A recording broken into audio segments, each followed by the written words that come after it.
तारीख के दिन बाबा बोले, मीठे बच्चे, ज्ञान सागर ना पाएंगे। तुम बच्चों के सम्मुख ज्ञान डांस करो। तुम होशियार सर्विसेबल बनो तो ज्ञान की डांस भी अच्छी है। तुम होशियार सर्विसेबल बनो तो ज्ञान की डांस भी अच्छी है। संगम ऊपर तुम बच्चे अपने में कौन सी हॉबी मना आदत डालते हैं। बाबा बोले, याद में रहने की यही है रूहानी हॉबी। इस हॉबी के साथ साथ तुम्हें दिव्य और अलौकिक कर्म भी करने हैं।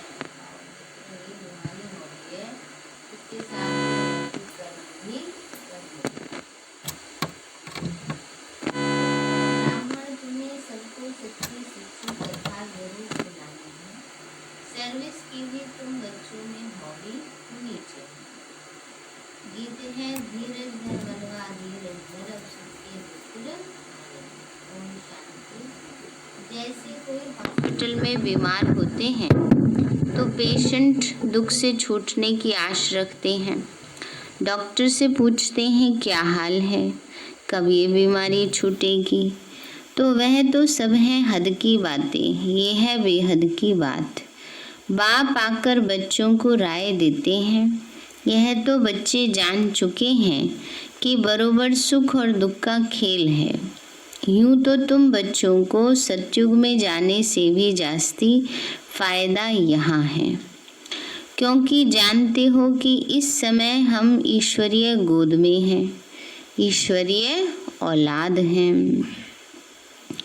इस समय हमारी बहुत ऊंचे से ऊंची गुप्त महिमा है। मनुष्य मात्र बाप को शिव, ईश्वर, भगवान भी कहते हैं, परंतु जानते नहीं हैं, बुलाते रहते हैं। ड्रामा अनुसार ही ऐसा हुआ है। ज्ञान और अज्ञान, दिन और रात गाते भी आते हैं, परंतु तमो प्रधान बुद्धि ऐसे बन गए हैं जो अपने को तमो प्रधान समझते ही नहीं हैं। किसी की तकदीर में बाप का वर्षा हो तब तो बुद्धि में बैठ सके। बच्चे जानते हैं कि हम बिल्कुल ही घोर अंधियारे में थे, अब बाप आया है तो कितना सोझरा मिला है। बाप जो नॉलेज समझाते हैं वह कोई भी वेद, शास्त्र, ग्रंथ आदि में नहीं है। वह भी बाप सिद्ध कर बताते हैं। तुम बच्चों को रचयिता और रचना के आदि मध्य अंत की रोशनी देता हूँ। वह फिर प्राय लोप हो जाती है। मेरे बगैर फिर किसी को ज्ञान मिल न सके, फिर यह ज्ञान प्राय लोप हो जाता है। समझ में आता है कि कलयुग पास्ट हुआ, फिर 5000 वर्ष बाद ये रिपीट होगा। ये है नई बात, यह तो शास्त्रों में है नहीं। बाप तो यह नॉलेज सभी को एक जैसी पढ़ाते हैं, परंतु धारणा में नंबरवार है। बाबा कहते हैं नॉलेज सबको एक जैसी बाबा पढ़ा रहे हैं, ज्ञान तो सबको बराबर दे रहे हैं, नंबर कहाँ बनते हैं?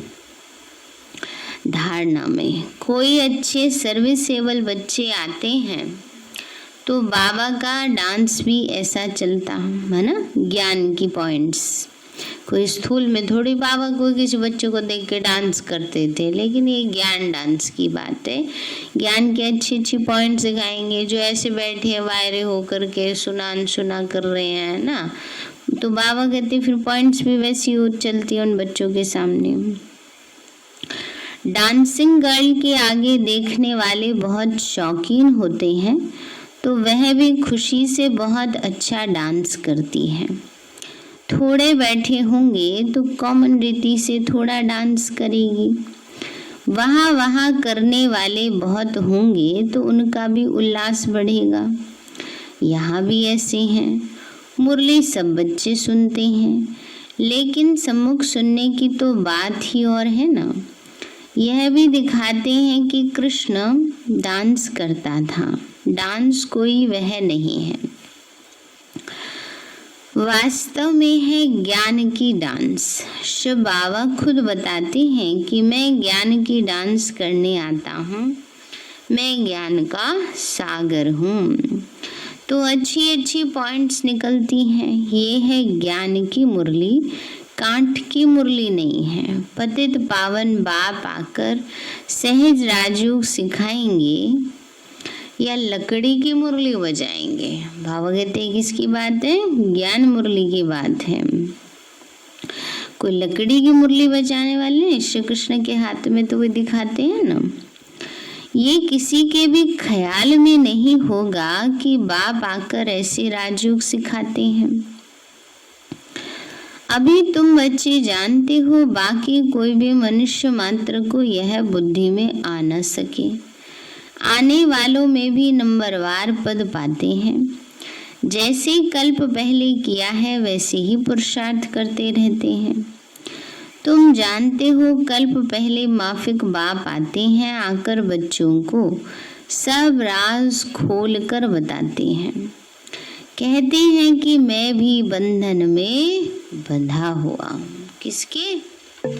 ड्रामा के, है ना। बाबा कहते हैं बाबा ड्रामा के बंधन में बंधा हुआ है, समय पर आएगा। हर एक इस ड्रामा के बंधन में बंधा हुआ है। जो कुछ सतयुग में हुआ था वही फिर होगा। कितने अनेक प्रकार की योनियां हैं। सतयुग में इतनी योनियां थोड़ी ही होंगी, वहां तो वैरायटी होती है थोड़ी। फिर वृद्धि को पाते रहते, जैसे धर्म भी बढ़ते जाते हैं। सतयुग में तो थी नहीं। जो सतयुग में थे वो फिर सतयुग में ही देखेंगे। सतयुग में कोई छीछी गंध करने वाली चीज हो न सके। उन देवी देवताओं को कहते ही हैं भगवान भगवती। और कोई खंड में कभी भी किसी को गॉड गॉडेजेस कह नहीं सकते। वह देवताएं जरूर हेवन में राज्य करते थे। उनका देखो गायन कितना है। जितना देवी देवताओं का गायन पूजन है, इतना और किसी का नहीं है। तुम बच्चों को अभी धीरज आ गया है, धैर्यवत बन गए ना। तुम जानते हो हमारा मर्तबा कितना ऊंचा है व कम है। हम इतने मार्क्स से पास होंगे। हर एक अपने को समझ तो सकते हैं ना कि फलाना अच्छी सर्विस कर रहा है। हाँ, चलते चलते तूफान भी आ जाते हैं। बाप तो कहते हैं बच्चों को कोई भी ग्रहचारी तूफान आदि ना आए। माया अच्छे अच्छे बच्चों को भी गिरा देती है, तो बाप धीरज देते हैं। बाकी थोड़ा समय है, तुमको सर्विस भी करनी है। स्थापना हो गई फिर तो जाना ही है। इसमें एक सेकंड भी आगे पीछे नहीं हो सकता है। यह राज बच्चे ही समझ सकते हैं। हम ड्रामा में के एक्टर्स हैं। इसमें हमारा मुख्य पार्ट है। भारत पर ही हार और जीत का खेल बना हुआ है। भारत ही पावन था। कितनी पीस प्योरिटी थी। यह कल की ही बात है। कल हमने ही पार्ट बजाया। कल माना 5000 वर्ष पहले हमने पार्ट बजाया। अब भी बजा रहे हैं, फिर 5000 वर्ष बाद बजाएंगे। तो ये ड्रामा ही है 3 शब्दों का, कल, आज और कल का। तो बाबा कहते हैं बच्चे, हम चक्कर लगा के आए, 5000 वर्ष का पाठ सारा नूंढा हुआ है। अब फिर से बाबा से योग लगाते हैं। इससे ही खाद निकलती है। बाप याद आएगा तो वर्षा भी जरूर याद आएगा। पहले पहले अल्फ को जानना है। बाबा कहते हैं तुम मेरे को जानने से मेरे द्वारा सब कुछ जान जाएंगे। ज्ञान तो बड़ा सहज है, 1 सेकंड का, फिर भी समझाते रहते, पॉइंट देते रहते। मुख्य पॉइंट है मन मनाभव, इसमें ही विघ्न पड़ते हैं। देहाभिमान में आ जाने से फिर अनेक प्रकार के घुटके आ जाते हैं। फिर योग में रहने नहीं देते। जैसे भक्ति मार्ग में कृष्ण की याद में बैठते हैं तो बुद्धि कहाँ कहाँ भाग जाती है। भक्ति का अनुभव तो सबको है, ये तो इस जन्म की बात है ना। आरती गा रहे होते हैं और पता नहीं कहाँ कहाँ घूम रहे होते हैं, अपने काम बुद्धि में और लगे रहते हैं। तो इसलिए बाबा कहते हैं तो सबको अनुभव है ना, कैसे देखो बुद्धि भागती थी भक्ति में। अब बाबा कहते हैं बच्चे इस जन्म की बात है, इस जन्म को जानने से कुछ न कुछ पास्ट जन्म को भी समझ सकते हैं। बच्चों को हॉबी हो गई है बाप को याद करने की, हो गई है हॉबी, आदत पड़ी है, इंटरेस्ट है, या अभी सोचते मजबूरी में क्या करें, करना ही पड़ेगा याद ऐसे तो नहीं है। प्यार होगा ना तो हॉबी होगी, प्यार नहीं है मजबूरी में याद करते हैं तो फिर हॉबी नहीं कहलाती। बाबा कहते हैं बच्चों को हॉबी हो गई बाप को याद करने की, जितना याद करते हो उतना खुशी बढ़ती है। साथ साथ दिव्य अलौकिक कर्म भी करना है। तुम हो ब्राह्मण, तुम सत्यनारायण की कथा, अमर कथा सुनाते हो। मूल बात एक है जिसमें सब कुछ आ जाता है। याद से ही विकर्म विनाश होते हैं, यह एक ही हॉबी है रूहानी। बाप समझाते हैं नॉलेज तो बड़ी सहज है, कन्याओं का नाम भी गाया हुआ है। अधर कुमारी, कुमारी कन्या, कुमारी का नाम सबसे ज्यादा बाला है। उनको कोई बंधन नहीं है, वह पति तो विकारी बना देते, यह बाप तो स्वर्ग में ले जाने के लिए श्रृंगारते हैं, स्वीट सागर में ले जाते हैं। स्वीट सागर कौन सा है? सतयुग।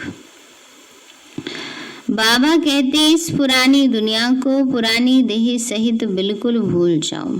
आत्मा कहती है हमने तो 84 जन्म पूरे किए, और फिर से बाबा से पूरा वर्षा लेंगे। हिम्मत रखते हैं फिर भी माया से लड़ाई तो है ना, आगे तो यह बाबा है।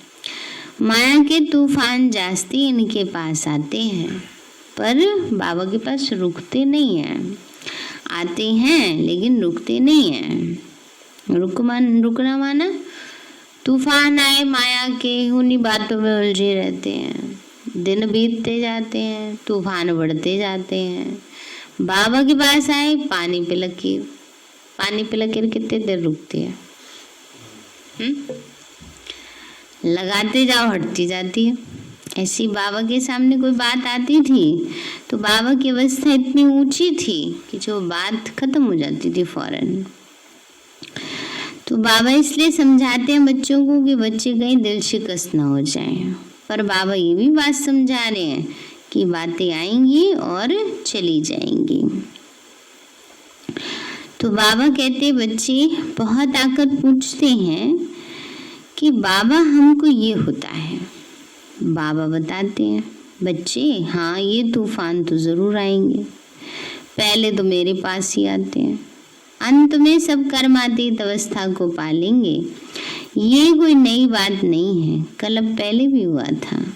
ड्रामा में पार्ट बजाया अब फिर वापस घर जाते हैं। बच्चे जानते हैं पुरानी दुनिया नर्क है। कहते भी हैं लक्ष्मी नारायण क्षीर सागर में रहते थे।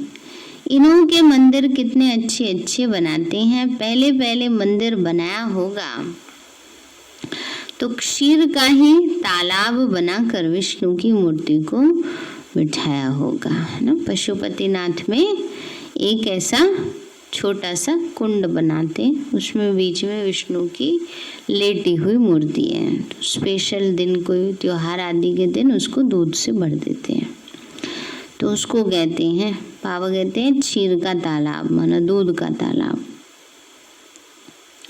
क्षीर सागर में दिखाते हैं ना विष्णु को, इसलिए बहुत अच्छे अच्छे चित्र बनाकर पूजा करते थे। उस समय तो बहुत ही सस्ताई थी, बाबा का सब देखा हुआ है। बरोबर यह भारत का कितना पवित्र क्षीर का सागर था। दूध की तो जैसे नदियां बहती थी, यह तो महिमा देती है।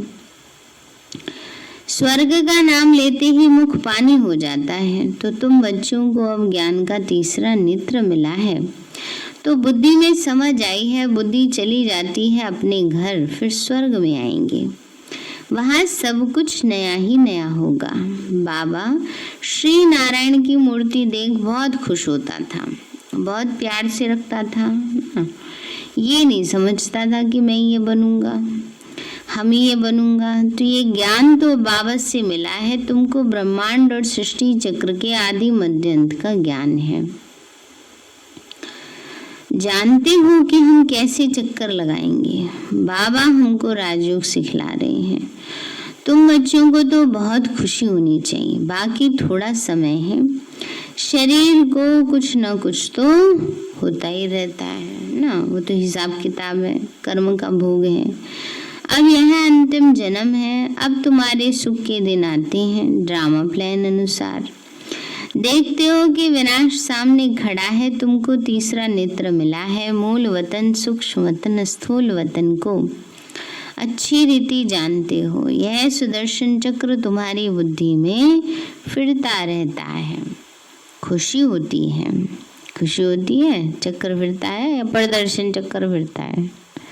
क्या फिरता है सारा दिन है? क्या कह रहे हैं बाबा, क्या फिरता है? कौन सा चक्कर? 99 का या प्रदर्शन चक्कर? बाबा कहते हैं सुदर्शन चक्र फिरे तो खुशी रहेगी। इस समय हमको बेहद का बाप टीचर बन पढ़ाते, परंतु नई बात होने के कारण घड़ी घड़ी भूल जाते। नहीं तो बाबा कहने से ही खुशी का पारा चढ़ जाना चाहिए। राम तीर्थ श्री कृष्ण का भक्त था,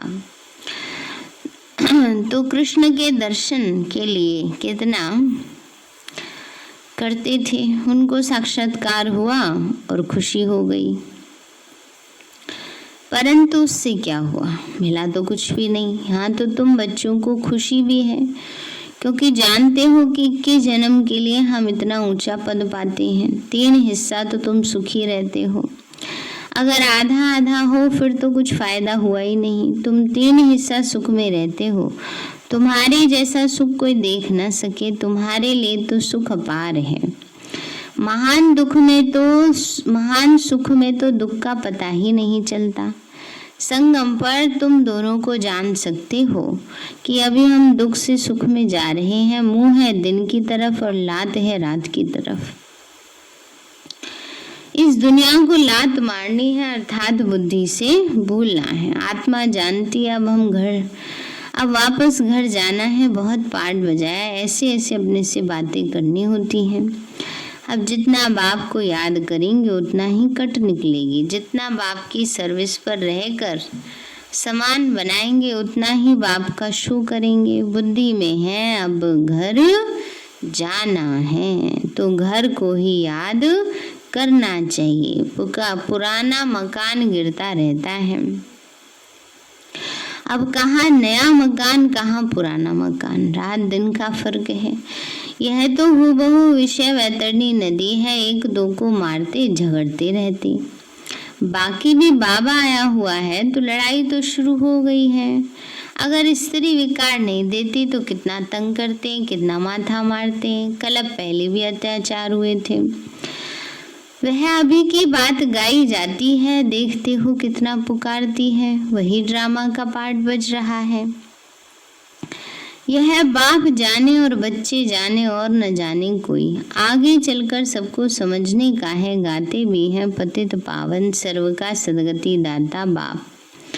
तुम कोई को भी समझा सकते हो कि भारत स्वर्ग और नर्क कैसे बनता है। आओ तो हम तुम्हें सारे वर्ल्ड की हिस्ट्री ज्योग्राफी समझाएं। बाबा कहते हैं कोई को भी ऐसे कह सकते हो। यह बेहद की हिस्ट्री ज्योग्राफी ईश्वर ही जाने और ईश्वर के तुम बच्चे ही जानो। पवित्रता सुख शांति की कैसे स्थापना होती है। इस हिस्ट्री ज्योग्राफी को जानने से तुम सब कुछ जान जाएंगे। बेहद के बाप से तुम जरूर बेहद का ही वर्षा लेंगे। यह आकर समझो टॉपिक बहुत है। तुम बच्चों का दिमाग अब माना भरपूर हो गया है। खुशी का कितना पारा चढ़ता है। सारी नॉलेज तुम बच्चों के पास है। नॉलेजफुल बाप से नॉलेज मिल रही है। फिर हम जाकर लक्ष्मी नारायण बनेंगे। वहाँ फिर यह नॉलेज कुछ भी नहीं होगी। कितनी गुह्य बातें समझने की हैं। बच्चे सीढ़ी को अच्छी रीति समझ गए हैं। तो यह चक्कर 84 का है। अब मनुष्यों को भी क्लियर कर समझाना है। इसको अब स्वर्ग व पावन दुनिया थोड़े ही कहेंगे। सतयुग अलग है, कलयुग अलग चीज है। यह चक्र कैसे फिरता है यह समझाने में सहज है। समझानी अच्छी लगती है, परंतु पुरुषार्थ कर याद की यात्रा में रहें। यह बहुतों से होता नहीं है, हो नहीं सकता। अच्छा मीठे मीठे प्रति माता पिता बाप दादा का याद प्यार। Good morning. रूहानी बाप के रूहानी बच्चों को नमस्ते। रूहानी हम बच्चों की रूहानी माता पिता बाप दादा नमस्ते नमस्ते नमस्ते बाबा नमस्ते। धारणा के लिए मुख्य सार है, इस पुरानी देह और दुनिया को भूल, बुद्धि से भूल बाप को और घर को याद करना है। सदा इसी खुशी में रहना है कि अभी हमारे सुख के दिन आए कि आए। दूसरा पॉइंट है, नॉलेजफुल बाप से जो नॉलेज मिली है उसका स्मरण कर दिमाग को माना भरपूर रखना है।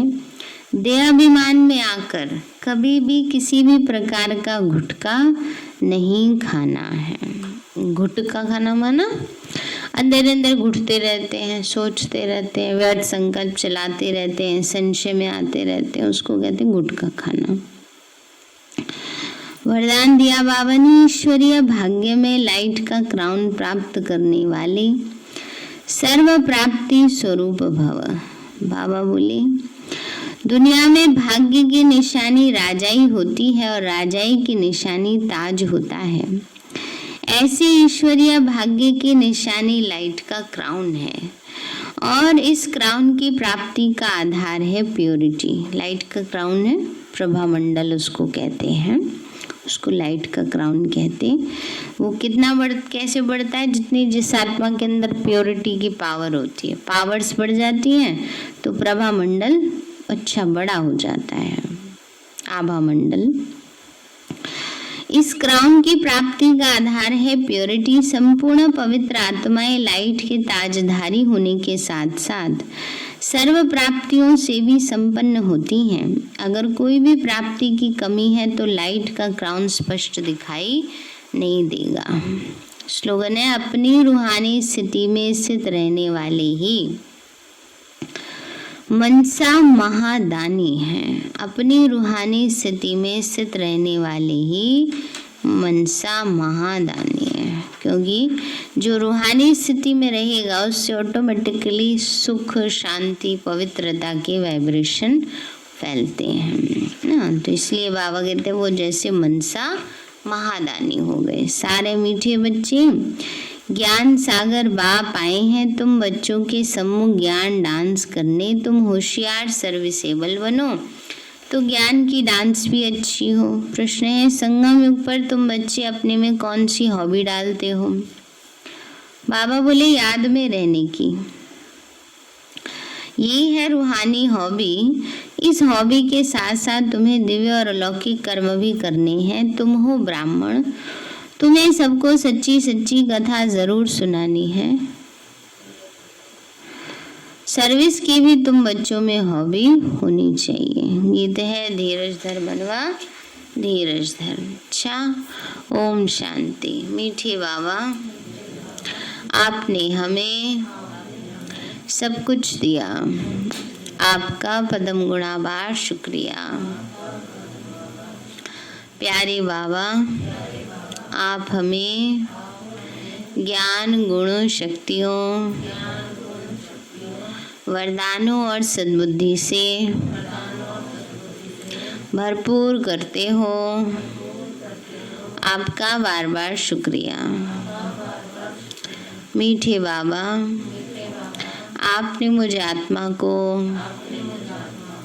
इस सेवा स्थान को, विश्व की सर्वात्माओं को निर्विघ्न बनाया। आपका बार बार शुक्रिया। प्रकृति के पांचों तत्वों का भी शुक्रिया।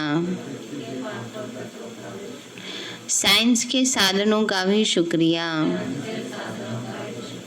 लौकिक अलौकिक परिवार का भी शुक्रिया। हे तन, तुम्हारा भी शुक्रिया। विश्व की सर्वात्माओं का और ब्रह्मांड की सारी शक्तियों का सब प्रकार का सहयोग देने के लिए शुक्रिया। मीठे बाबा, मुझ आत्मा ने जाने अनजाने में जिन भी आत्माओं को मनसा वाचा कर्मणा दुख दिया है, मैं उन सभी से क्षमा चाहती हूँ। मुझे क्षमादान दिलाओ। और जिन आत्माओं ने मुझे दुख दिया है, विघ्न रूप बने हैं, मैं उन सभी को दिल से क्षमा करती हूँ। सबका कल्याण हो, सबको सुख शांति सद्बुद्धि मिले और बाबा के सेंटर की सेवाएं खूब बढ़ती जाएं। शिव बाबा से सारी शक्तियाँ मुझे आत्मा में समा रही हैं, पूरे शरीर में फैल रही हैं, पूरे घर में फैल रही हैं, पूरे देश पूरी दुनिया में फैल रही हैं। सब प्रकार के वायरस नष्ट होते जा रहे हैं। मैं आत्मा परम धाम में चमकती हुई मणि हूँ। सतयुग में पावन देवताई शरीर में हूँ। मैं अष्टभुजाधारी देवी दुर्गा हूँ। विघ्न विनाशक गणेश हूँ। मैं बाबा की छत्र छाया में पलने वाली सर्वश्रेष्ठ ब्राह्मण आत्मा हूँ। मैं फरिश्ता हूँ। मेरे साथ सब कुछ बहुत अच्छा होगा। मेरे साथ सब कुछ बहुत अच्छा होगा। मेरे साथ सब कुछ बहुत अच्छा होगा। मेरे साथ सब कुछ बहुत अच्छा होगा। मेरे साथ सब कुछ बहुत अच्छा होगा।